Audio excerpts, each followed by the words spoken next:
importante papel en la conquista de América. Atraídos por él, aventureros, soldados y comerciantes atravesaron el océano Atlántico en frágiles embarcaciones, abrieron sendas en selvas hasta ese momento impenetradas, cruzaron elevadas montañas y con frecuencia dejaron sus huesos en el desierto. Al reclamo de ese oro se crearon ciudades a veces efímeras como el filón de ese metal cuando se agotaba, y otras que, a pesar de desaparecer el oro, encontraron la manera de sobrevivir e incluso seguir creciendo. La Paz es una de ellas.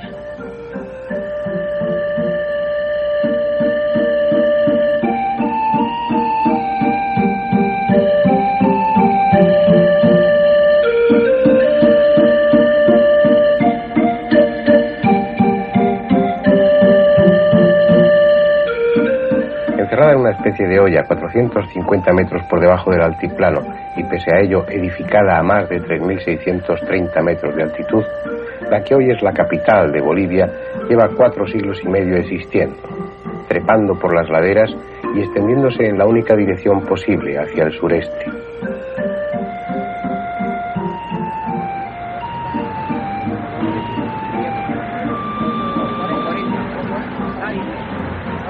Fue fundada el 23 de octubre de 1548 por el capitán extremeño Alonso de Mendoza, pero ya había allí gentes desde antes, explotando las arenas auríferas del río Chuquiapa, y en tiempos del Inca Mayta Cápac existía en ese mismo lugar un pequeño poblado llamado Choquesapo, la heredad del oro. Han pasado muchos años, lo suficientes para que el oro, ya escaso, haya dejado sitio a otras industrias y aquella pequeña población se convierta en capital del estado.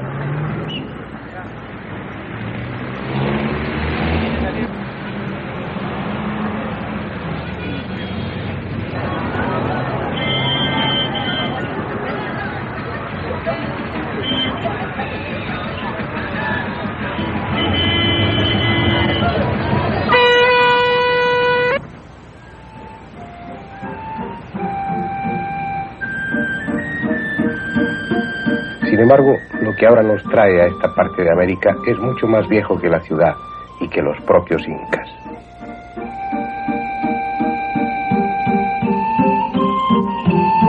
Algo tan viejo como extraño.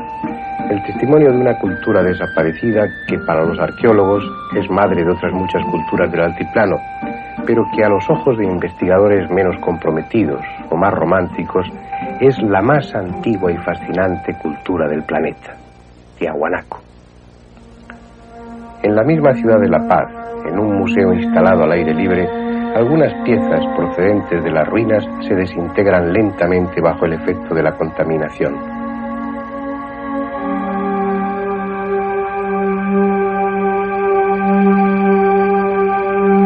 Son el anticipo de lo que el viajero encontrará varias decenas de kilómetros más allá, en las vastas soledades del altiplano boliviano.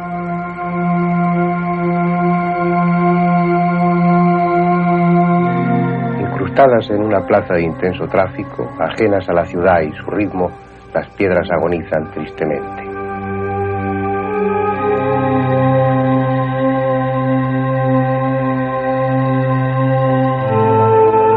Dicen que el monolito Bennett, esta escultura descubierta por el arqueólogo norteamericano en Tiahuanaco, llora cada noche añorando su antiguo emplazamiento y van a llevarla de nuevo a las ruinas.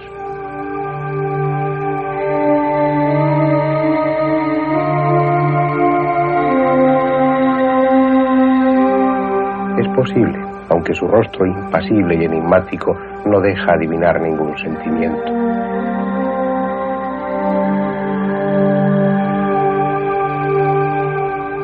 Como otras esculturas de Tiahuanaco, a nadie recuerda, a nadie se parece. Probablemente porque representan a seres míticos que ya eran leyenda cuando Tiahuanaco fue edificado. No son reyes ni guerreros, son los viejos dioses del altiplano. Otras figuras comparten el reducido espacio del museo, algunas apenas insinuadas en la roca y otras tan deterioradas que ya no es posible imaginar qué representan. Las hay de aire primitivo y distante, como si procedieran del más lejano pasado, pero trabajadas con tal perfección, con tan rotundo dominio de la piedra, que uno piensa si no poseyeron técnicas que las culturas posteriores olvidaron.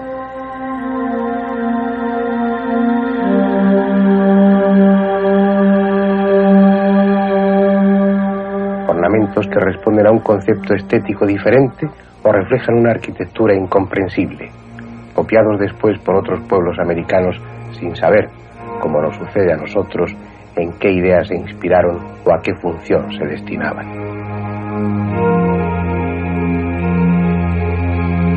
Pero Tiahuanaco es mucho más que lo exhibido en ese pequeño museo de la Plaza Tejada Sorzano de La Paz. Tiahuanaco es el punto en el que convergen los más inquietantes misterios americanos. El lugar donde dicen que Dios creó al hombre. El lugar donde el mítico, el legendario dios Viracocha descendió a este planeta.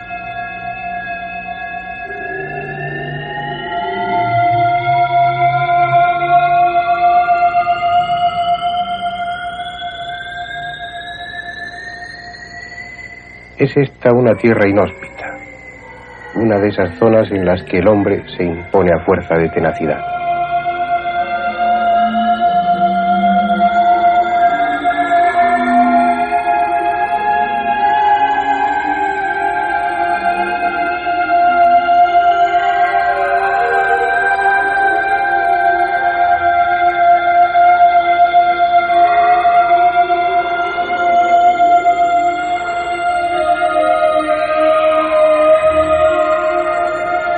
A 4.000 metros de altura el oxígeno es escaso y las plantas apenas prosperan.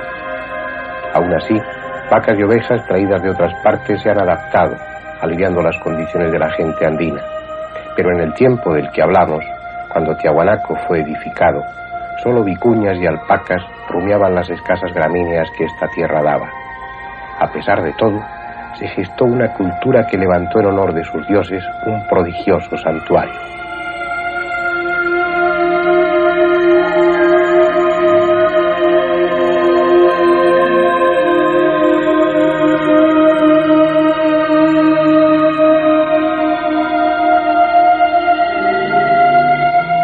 Apenas queda algo de lo que antes fue. La mayor parte de las piedras de Tiahuanaco han sido arrancadas de su sitio para construir edificios en La Paz o en el pueblo vecino a las ruinas.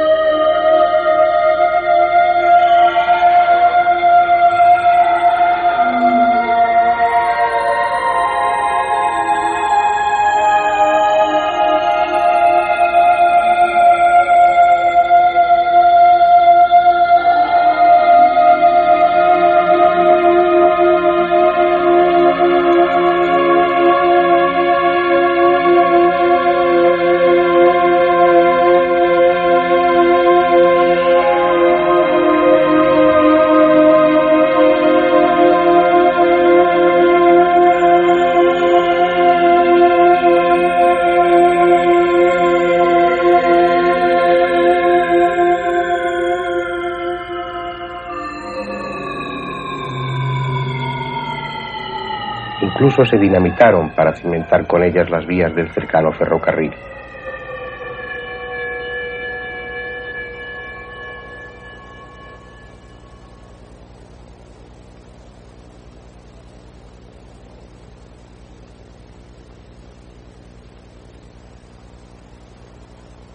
Solo una tercera parte permanece en su sitio, pero es suficiente para intuir la grandeza que tuvo en otra época. Este es el templete semisubterráneo.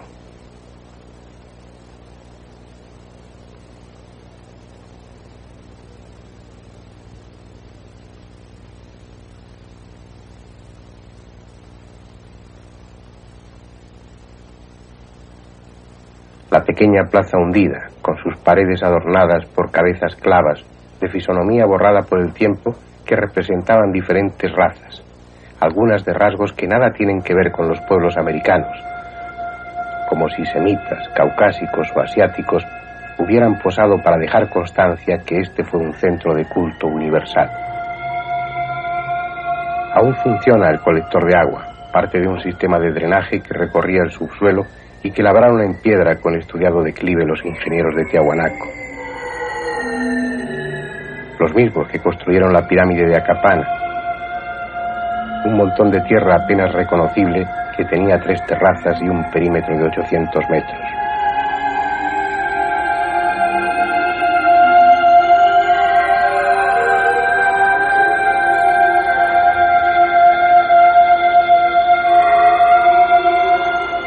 Arriba, un foso irregular es lo que queda del estanque donde los astrónomos sacerdotes observaban el cielo líquido.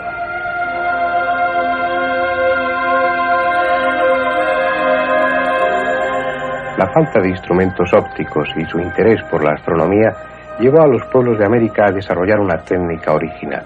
No observaban el cielo mirando hacia arriba, sino hacia abajo. Lo veían reflejado en las aguas mansas de un estanque.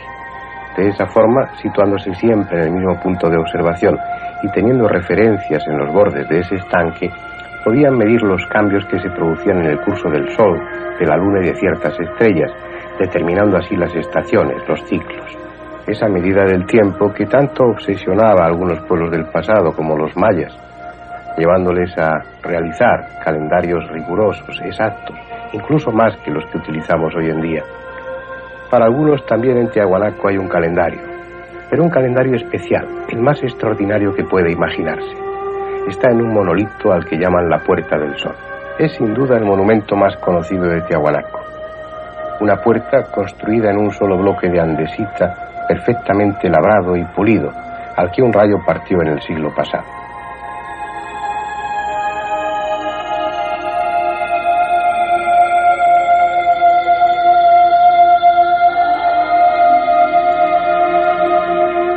...4 metros de ancho, 3 de altura y casi 1 de espesor, alrededor de 12 toneladas de peso.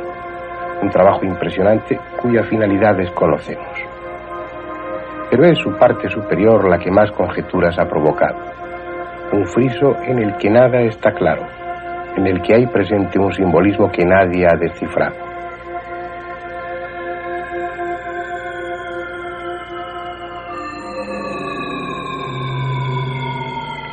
Está presidido por una figura central de cabeza desproporcionada y piernas atrofiadas.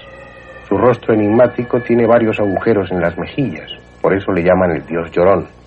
Con sus manos de solo 4 dedos sujeta 2 extraños cetros terminados en cabezas de ave. Muchos piensan que es el dios Viracocha, colocado sobre un pedestal. A ambos lados de él, 48 figuras distribuidas en 3 hileras, todas ellas mirando hacia el dios llorón, 24 a cada lado.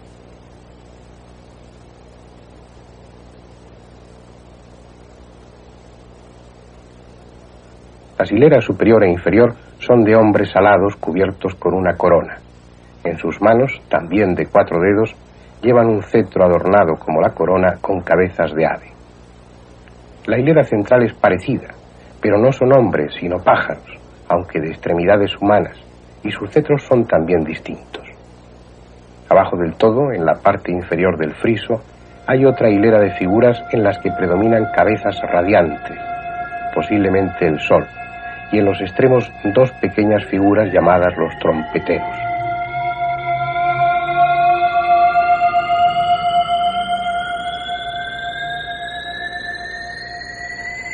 Pues bien, después de varios años de apasionado estudio, el alemán Kiss llegó a la conclusión de que el friso de la Puerta del Sol de Tiahuanaco es un calendario, pero no un calendario normal, sino el que corresponde a una época en la que el año duraba 290 días y la Luna tardaba 8 días en recorrer su órbita en torno a la Tierra.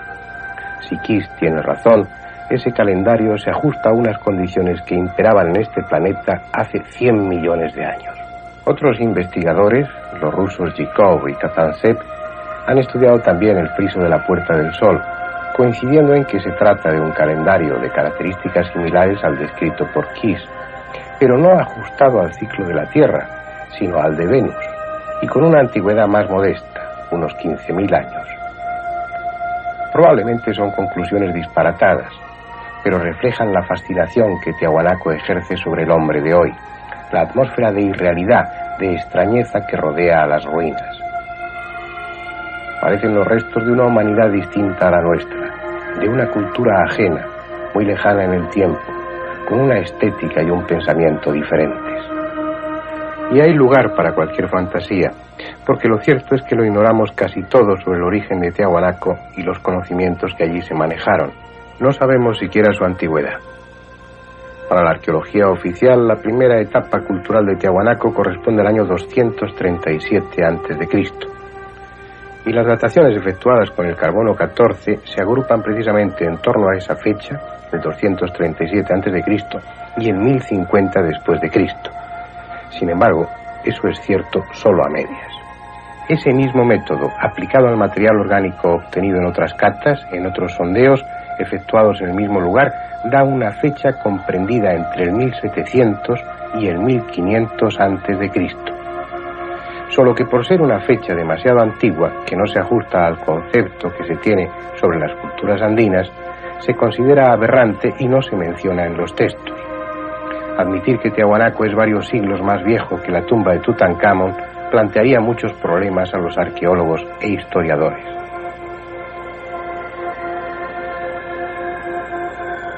Y lo cierto es que su antigüedad va mucho más atrás en el tiempo, descolgando a esas ruinas del resto de las culturas americanas. Aparte del método del carbono 14, existe otro tanto o más fiable, el de la hidratación de la obsidiana. Fue difundido por Friedman y Smith en 1960 y se basa en la propiedad que tiene la obsidiana, este vidrio volcánico, de hidratarse superficialmente a partir del momento en el que es tallado.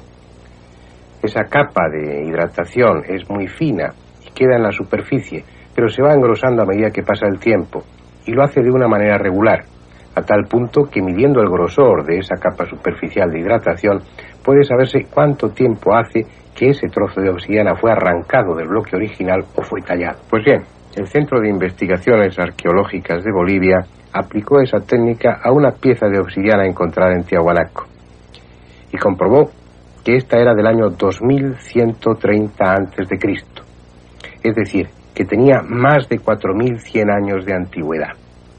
Eso es algo que desconcierta, que desbarata esos esquemas en los que se pretenden encajar las culturas americanas. Sin embargo, es incuestionable. Tiahuanaco es mucho más viejo y mucho más desconocido de lo que en los libros para turistas se dice. Hace más de 4000 años, cuando apenas se iniciaba la construcción de los grandes templos de Tebas en Egipto, ya existía la cultura de Tiahuanaco. Pero puede que sus piedras sean aún más antiguas, porque no hay una técnica que permita saber cuándo fueron labradas y pulidas. Están ahí, derrumbadas por quién sabe cuántos terremotos, como las piezas abandonadas de un juego de construcción.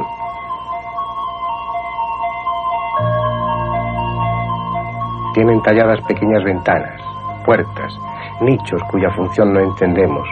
Parece que se tratara de maquetas o bocetos labrados en la piedra en lugar de ser dibujados sobre un papel.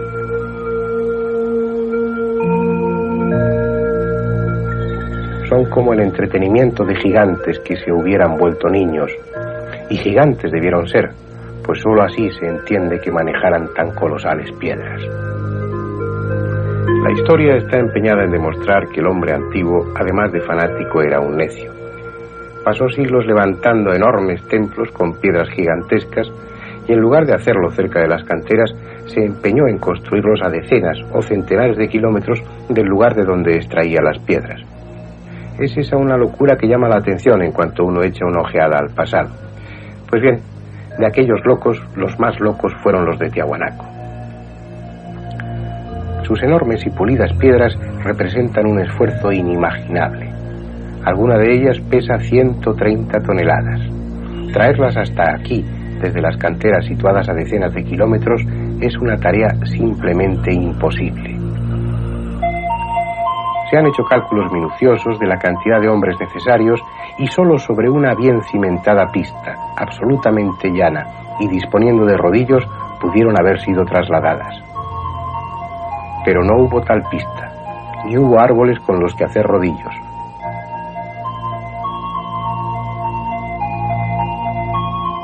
Por no haber, no hubo ni cuerda. Solo pudieron haber utilizado tiras trenzadas de piel de camélido.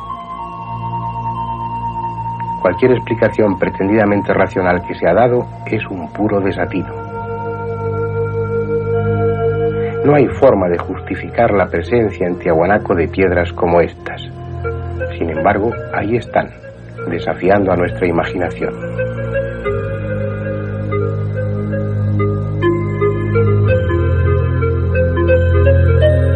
¿Qué razón tuvieron para hacerlas tan grandes?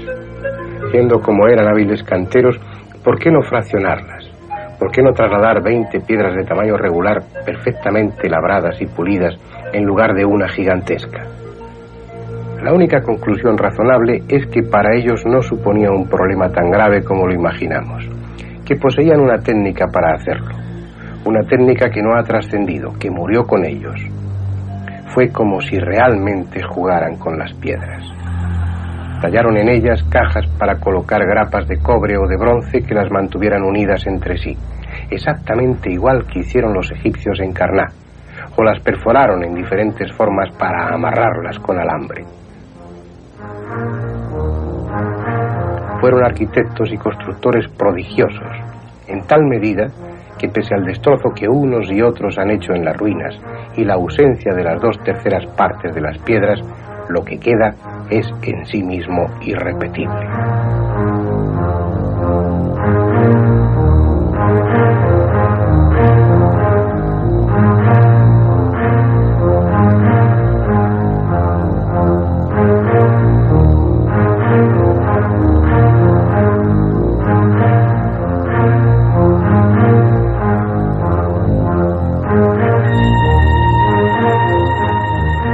¿Quiénes eran?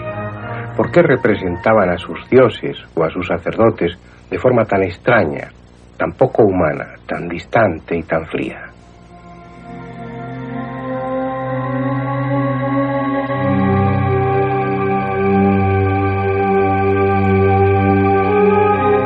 Un detalle en una de sus esculturas, la que llaman Monolito Ponce, nos dice que también fueron escultores sensacionales. Solo así puede calificarse a quienes, con trazo tan suave, insinuaron los omóplatos de la estatua.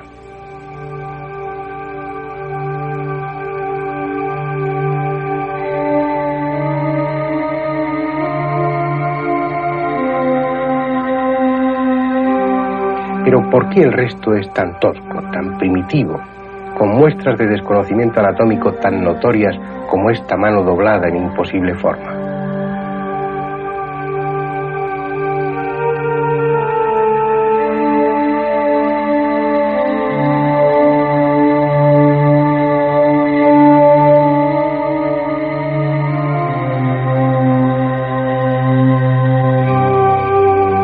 ¿O no es un error y tiene un significado que no sabemos descifrar?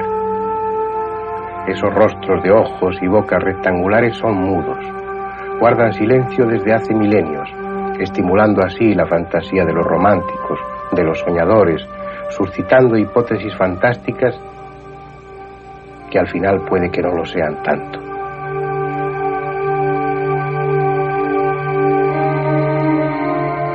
Por alguna razón, la religión vieja de los Andes, las leyendas y tradiciones recogidas por los cronistas dan a Tiahuanaco una importancia excepcional y una antigüedad que ni los mayores soñadores podrían imaginar. Dicen que fue aquí, en Tiahuanaco, donde un día, cuando no había sol, ni luna, ni estrellas, el dios Viracocha vino a crear al hombre. Lo hizo en varias formas, hasta gigantes disformes en grandeza, pero resultaron bocetos imperfectos y al fin se decidió por hacer al hombre a imagen y semejanza suya. Fue cuando el cielo estaba cubierto por espesas nubes y ninguna luz llegaba a la tierra, en los tiempos en que la anterior humanidad había desaparecido tras el último diluvio, el Uno Pachacuti. Después, Viracocha emprendió un camino evangelizador, fundando ciudades y dando normas a los hombres que había creado. Un viaje que terminó en la costa del Pacífico, donde hoy es Puerto Viejo, en Ecuador. Allí se despidió de sus criaturas y marchó hacia el poniente caminando sobre las aguas. Un viaje mítico y sin embargo real, como lo fue el mismo Viracocha.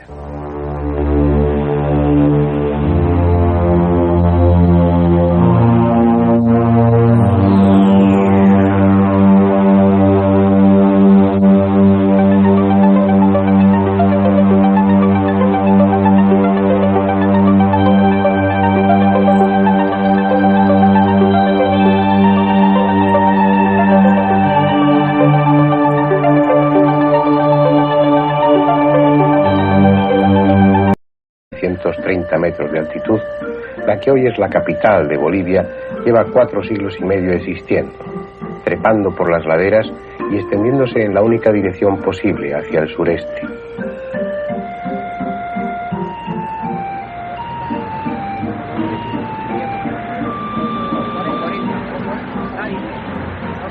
Fue fundada el 23 de octubre de 1548 por el capitán extremeño Alonso de Mendoza, pero ya había allí gentes desde antes, explotando las arenas auríferas del río Chuquiapa, y en tiempos del Inca Mayta Cápac existía en ese mismo lugar un pequeño poblado llamado Choquesapo, la heredad del oro, y que los propios incas.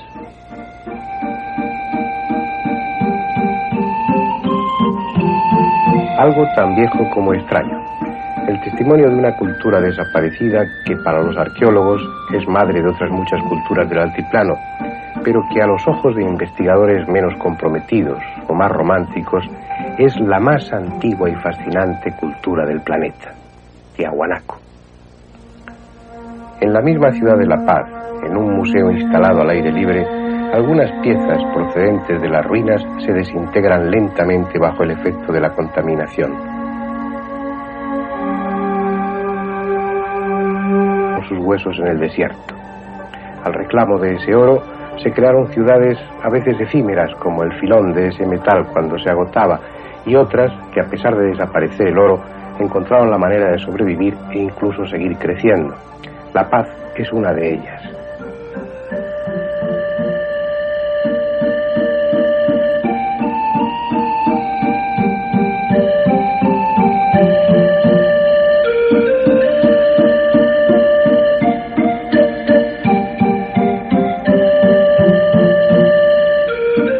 Encerrada en una especie de olla 450 metros por debajo del altiplano y pese a ello edificada a más de 3.600...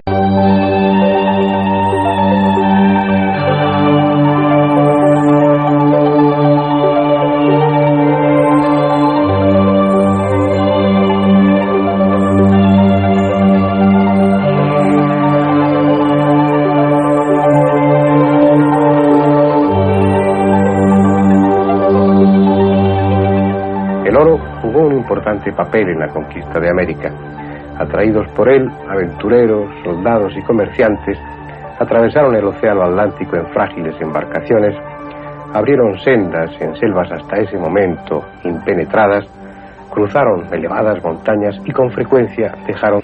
Han pasado muchos años, lo suficientes para que el oro, ya escaso, haya dejado sitio a otras industrias y aquella pequeña población se convierta en capital del estado.